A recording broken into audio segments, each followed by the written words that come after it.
gotta tell you, this is my second elk hunt. First elk hunt was about 10 years ago when I was going to college in Arizona. I had a tag and just couldn't get it done. I had a couple of opportunities. One opportunity, I had a bull come in 10 yards.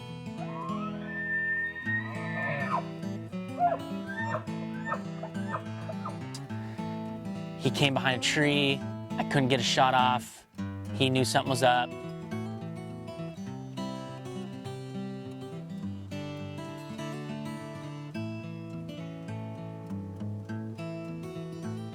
He bounced out, busted us. I tried to shoot as he was running away. Oh, why'd you shoot? It was dumb. I didn't get it. It's been haunting me ever since. So this year I was gonna do something a little different.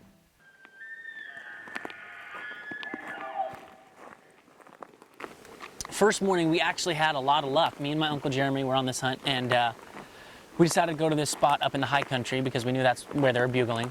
We climbed up to the top of this ridge. We had bugles right away. And as we were sitting there, we're listening to this elk getting closer and closer and closer. We decided to sit. He's walking up on us. Right when he gets close enough, my heart's pumping. I'm thinking, okay, this is it. This is my opportunity. He comes through the trees. We get a glimpse of his face.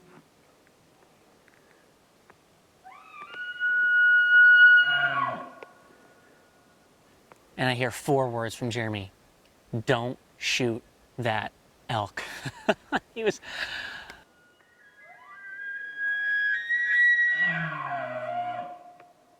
He was a funny elk. You know, I would have shot him just because he had this club coming down on the side of his face. I thought was pretty cool and different and unique. But yeah, that was the first elk, so we decided to pass him up. That was crazy. That was so much fun. Let's go. I said we got a lot of action first morning, right? Well, right after that bull, we decided to follow another elk. Probably an hour later, we get into some bugles and we follow this other bull up to the top of this ridge. We get within probably 100 yards or so, and we decide to fire off a bugle to see if he could come on in, and that's exactly what he does. He comes firing up, runs on in, and just starts thrashing a tree, and we're sitting there.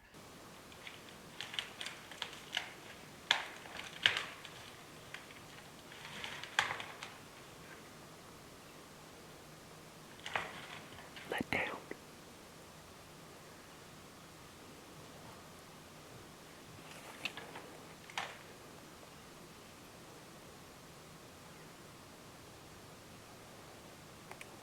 He's closing in about 50 yards. My heart is pumping yet again. He gets about 45 yards, sitting there broadside.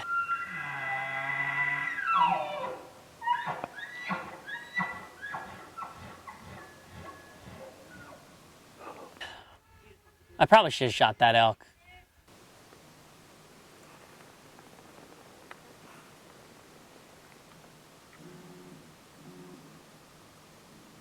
But again, first morning, second elk, I'm like, man, we've got so much action. So I decided to let him live, and that was morning 1. That was cool. Yeah, that was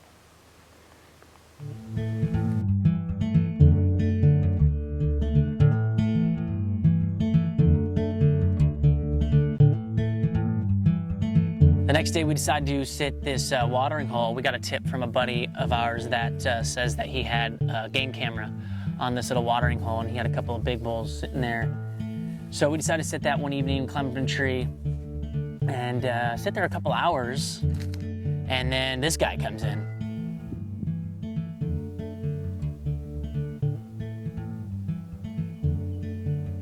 And, you know, any of these bulls were well within shooting distance. I could have taken any of them, but they weren't necessarily what I wanted or what I thought I wanted.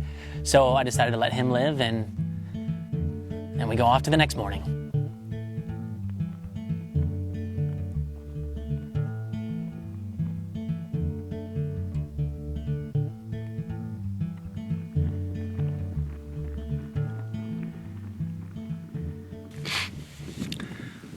All right, so we've had 3 opportunities to kill some elk, but they've just been a little too tiny. I really want to get something that I could, like, put on the wall, so we had this dumb idea to hike to the top of this mountain range where Jeremy says there's this little saddle in aspen. It's like an aspen grove. And a week ago, we know a guy who killed it was either a 360 or a 380 bull up there. The problem is it is a hell of a hike. So even if I see a bull that's like 300 that I want to take, I'm not going to shoot it because it's not big enough to come down this mountain. We're up 3/4 of the way, and we still have this much to go. All the way up there. See that saddle? That's where we're going to go. So, sun's coming up. More bad news. We haven't heard a single bugle this morning. I hope this hike wasn't for nothing. But that's the joys of hunting. The ironic thing about that morning was we hiked up 9,000 feet elevation.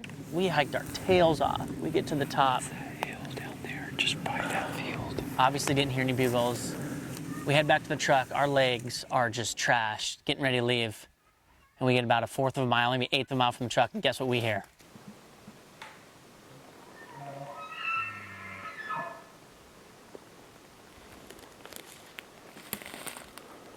These elk were on fire. There's probably 3 or 4 different bulls.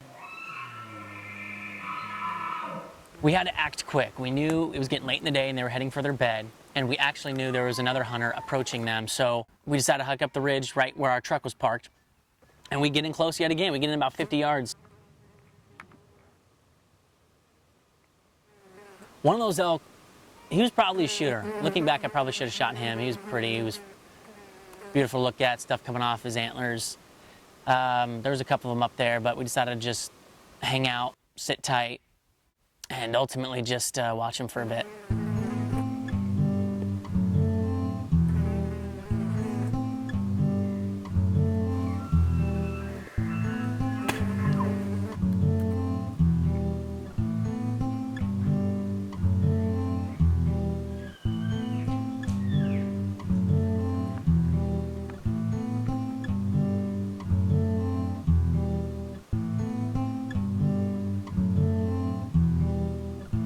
After that morning, our luck pretty much ran out. I mean, we had a little action, but bugles starting to shut off, temperatures were warming up, the rain was on the horizon. I only had probably 2 days left to hunt, and one of the days was supposed to rain. So the last morning, we decided to go back to where I passed up those other small bulls.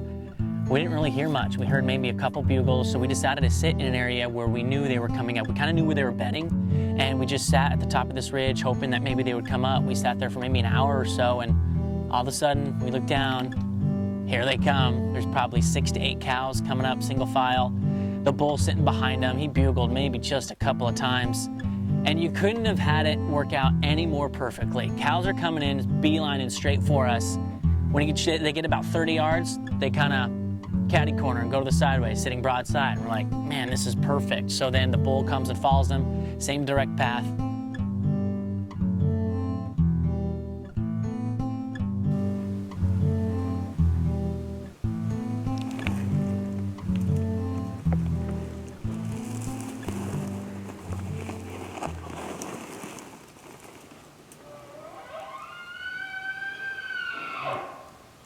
I did a little cow call with my mouth to try to get him to stop, but of course he stopped staring straight at me. Ew.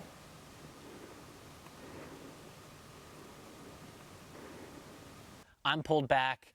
I couldn't shoot. I knew there was going to be a moment where he was either going to know something was up and run out, or I thought maybe he would just turn and start walking with the cows. Either way, I knew he was going to be on the go. So what I decided to do, and I was like, okay, he's about 30, 35 yards. I'm going to shoot this arrow right when that front foot starts to move forward, because whether he's running or walking, I'm hoping that arrow will slide right in behind his shoulder. And I lucked out. Man, I was so happy. He wasn't the biggest, he wasn't my wall hanger, but I got my elk. I'm super excited. Can't wait for the next season.